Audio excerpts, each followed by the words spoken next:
అందరికీ నమస్కారం. ఈరోజు మన రెసిపీ చాక్లెట్. ఈ చాక్లెట్ని మీకు ఇష్టమైన వాళ్ళని, మీరు ప్రేమించే వారికి తప్పకుండా ప్రజెంట్ చేయండి. సో ఈ రెసిపీ ఎలా చేయాలో చూసేద్దామా? ఫస్ట్ అయితే ఒక 50 grams white chocolate, 100 grams dark చాక్లెట్ని తీసుకున్నాను. డార్క్ కాంపౌండ్, వైట్ కాంపౌండ్ ఏ బ్రాండ్ తీసుకున్నానో మీకు చూపిస్తాను. డార్క్ కాంపౌండ్ అయితే మోర్దే COD15 అయితే తీసుకున్నాను. వైట్ కాంపౌండ్ అయితే మిక్స్ బ్రాండ్ నుంచి తీసుకున్నాను. మీకు దగ్గరలో ఏ బ్రాండ్ దొరికితే అది తీసుకోండి. అయితే చిన్న వెయిట్ మిషన్ ఉంది, దాంతో నేను ఈ రెండు కరెక్ట్గా కొలుచుకుని తీసుకున్నాను. చూసారు కదా, డార్క్ చాక్లెట్ 115 గ్రామ్స్ వచ్చింది. మీకు ఎన్ని చాక్లెట్స్ కావాలో దాన్ని బట్టి మీరు కూడా తీసుకోండి. మన దగ్గర క్యారెట్, వెజిటేబుల్స్ తురుముకునేది ఉంటుంది కదా, దాంతో నేను వైట్ చాక్లెట్ని, డార్క్ చాక్లెట్ని ఇలా తురుముకున్నాను. సో నేను ఏమనుకున్నానంటే త్వరగా మెల్ట్ అవుతుందని ఫస్ట్ అయితే ఒక ప్యాన్ తీసుకుంటున్నాను. అదే మనం టీ పెట్టుకుంటాను కదా, దాంట్లో కొంచెం వాటర్ వేసుకున్నాను.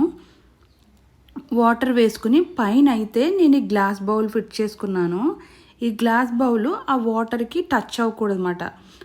ఒక ఆవిరి మీదే ఈ చాక్లెట్ కాంపౌండ్ అంతా కరగాలి. సో అలా మనం తీసుకోవాలన్నమాట. అలా కలుపుతూనే ఉండాలి. స్పాచ్లా తీసుకుని కలుపుకుంటే చాలా బాగుంటుంది. ఎందుకంటే బౌల్కి చాక్లెట్ అంటుకుపోయినప్పుడు స్పాచ్లతో తీస్తే నీట్గా క్లీన్ అయిపోయి బాగా ఉంటుంది. మనకు కలుపుకోవడం కూడా ఈజీగా ఉంటుంది. నాకు స్పాచ్లా కనిపించలేదు, సో నేనైతే గరిటెతో కలుపుకుంటున్నాను. మీ దగ్గర స్పాచ్లా లేకపోతే గరిటెతో కలుపుకున్నా పర్వాలేదు.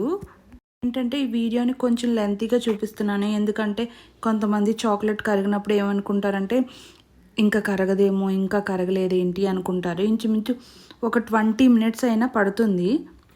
చూసారు కదా, ఆ కన్సిస్టెన్సీ నుంచి ఈ కన్సిస్టెన్సీలోకి వచ్చింది. సో నేను ఇప్పుడు దీనిని కూడా నెమ్మదిగా బౌల్ పట్టుకుని నెమ్మదిగా కలుపుకుంటూ వచ్చాను. ఇంకొంచెం కన్సిస్టెన్సీ చేంజ్ అయింది, చూసారు కదా. సో ఇప్పుడైతే నేను కలపడానికి వీలుగా ఉంది. ముందైతే అంతగా కలపడానికి కొంచెం కష్టంగా అనిపించేది. నెమ్మదిగా ఇది ఇలా మెల్ట్ అవుతూ ఉంటే మనం కలుపుతూ ఉండాలి. సో ఇలా కలుపుతూ ఉంటే దాని కన్సిస్టెన్సీ అనేది చేంజ్ అవుతుంది. ఈ చాక్లెట్ని మనం డబుల్ బాయిలింగ్ చేస్తే మాత్రం చాలా ఓపిక్గా కలుపుతూ ఉండాలి.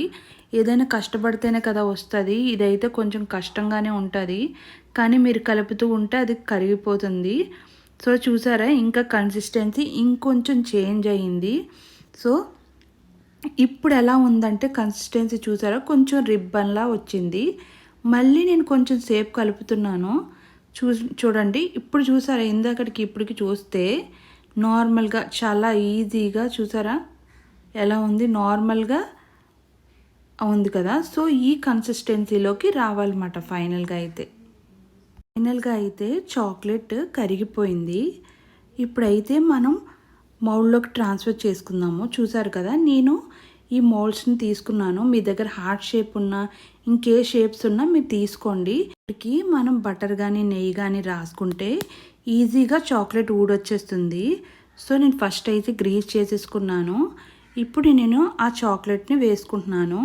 లేట్ చేయకండి, వెంటనే చాక్లెట్ వేసుకోండి, లేదంటే చాక్లెట్ గడ్డ కట్టిపోద్ది. చూసారా, వీడియోలో చూపించిన విధంగా నేనైతే సగం వేసుకుంటున్నాను. ఇప్పుడు మిగిలిన చాక్లెట్ కాంపౌండ్లో నేను రెడ్ ఫుడ్ కలర్ వేస్తున్నాను. మనం కేక్స్లో వాటిలో వేసుకుంటాం కదా, ఆ ఫుడ్ కలర్ వేసి కలుపుతున్నాను. యాక్చువల్గా ఏంటంటే నేను కలుపుతున్నప్పుడే ఇది గడ్డ కట్టుకుపోయింది. సో నేను మళ్ళీ దీన్ని బాయిలింగ్ మెథడ్లో మళ్ళీ కలుపుకుంటున్నాను. ఫైనల్గా అయితే కన్సిస్టెన్సీ మనం అనుకున్నట్టుగా ఈజీగా వచ్చేసింది, చూసారా. సో ఇప్పుడైతే నేను మౌల్డ్స్లోకి ఈ రెడ్ కలర్ చాక్లెట్ని కూడా ఫిల్ చేసుకుంటున్నాను. నేను ఈ ఫ్లవర్ మౌల్డ్లో హాఫ్ యాడ్ చేసుకుంటున్నాను. సో నేను చాక్లెట్ మీద చాక్లెట్ పెడతాను కాబట్టి హాఫ్ యాడ్ చేసుకుంటున్నాను. సో ఇలా ఈ మౌల్డ్స్లో నేను అన్ని చాక్లెట్లు వేసేసుకున్న తర్వాత ఈ మౌల్డ్ తీసుకెళ్ళి నేను ఫ్రిడ్జ్లో పెడుతున్నాను. ఫ్రిడ్జ్లో పెట్టాక ఒక 3 to 4 అవర్స్ తర్వాత ఈజీగా చాక్లెట్స్ అయితే ఊడి బయటకు వచ్చేస్తాయి.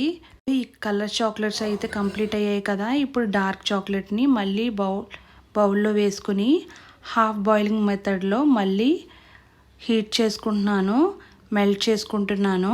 మీకైతే మెల్టింగ్ ప్రాసెస్ అయితే ఆల్రెడీ నేను చెప్పాను కదా. సో అలాగే అయితే గ్లాస్ బౌల్కి అంటకుండా మనం దీన్ని మెల్ట్ చేసుకోవాలి. దగ్గర ఉన్న స్పాచులా ఆర్ గరిటతో మీరు కంటిన్యూస్గా కలుపుతూ ఉండండి. అలా కలుపుతూ ఉంటే చాక్లెట్ కరుగుతూ ఉంటుంది.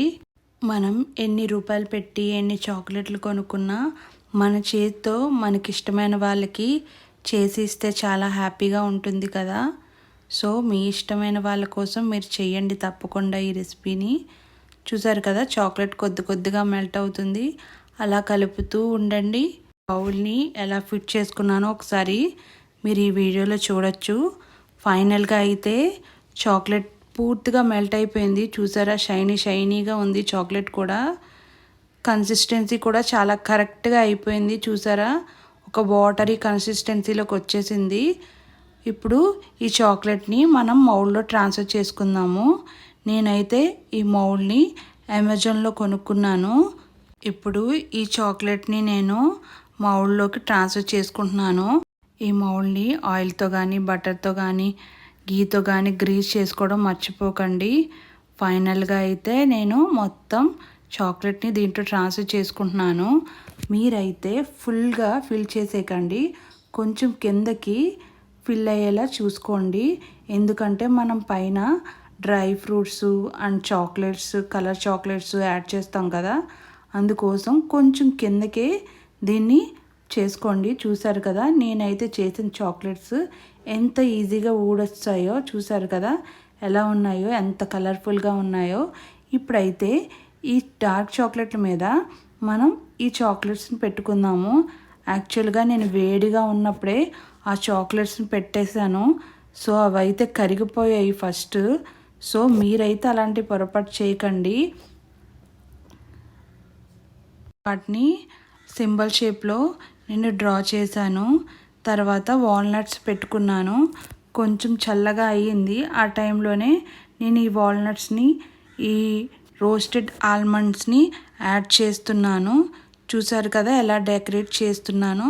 సో కొంచెం ఆయిల్లో ఈ ఆల్మండ్స్ని రోస్ట్ చేసుకుంటే తిన్నప్పుడు చాలా టేస్టీగా ఉంటుంది మీకు. అలాగే కొంచెం కిస్మిస్ని కూడా వీటిపైన నేను గార్నిష్ చేస్తున్నాను. చూసారు కదా ఎలా డెకరేట్ చేస్తున్నాను. కానీ ఫైనల్ అవుట్పుట్ మాత్రం నాకు చాలా నచ్చింది. సో ఇంత డిఫరెంట్గా మీరు ట్రై చేస్తే మీరు ఇచ్చిన వాళ్ళు కూడా చాలా బాగుంది అంటారు, చాలా హ్యాపీ ఫీల్ అవుతారు. చూసారు కదా మౌల్డ్ విత్ అయితే 2 ఇంచెసే. సో కూడా అడుగు అంటకుండా ఉంటాయి. నేను ఏదైతే చాక్లెట్స్ చేసుకున్నానో టోటల్గా చాక్లెట్ చల్లగా అయిపోయిన తర్వాత ఈ చాక్లెట్స్ని నేను ఈ డార్క్ చాక్లెట్ పైన పెట్టుకున్నాను. చూసారు కదా నేను ఎలా గార్నిష్ చేసుకున్నాను. అలాగే పిస్తాతో కూడా డెకరేట్ చేసుకున్నాను. కొన్ని పిస్తాలు కూడా పెట్టుకున్నాను. లాస్ట్లో నాకు ఎందుకు అనిపించింది లవ్ సింబల్ మీద కూడా ఒక చాక్లెట్స్ పెడితే బాగుంటుందని నేనైతే ఒక వైట్ కలర్ క్రీమ్ చాక్లెట్ని ఈ లవ్ సింబల్ మీద పెట్టేశాను. అలాగే నేను కాజుతో కూడా గార్నిష్ చేసుకుంటున్నాను. సో చూసారు కదా ఫైనల్గా అయితే చాక్లెట్ చాలా చాలా బాగా వచ్చింది. అట్లీస్ట్ 5 to 6 అవర్స్ ఫ్రిడ్జ్లో ఉంచి తీస్తే చాక్లెట్ చాలా సూపర్గా ఉంటుంది. ఈ చాక్లెట్ అన్మోల్డింగ్ని నేను ఒక షార్ట్లో నా ఛానల్లో పెడతాను, మీరు తప్పకుండా చూడండి. Thank you for watching.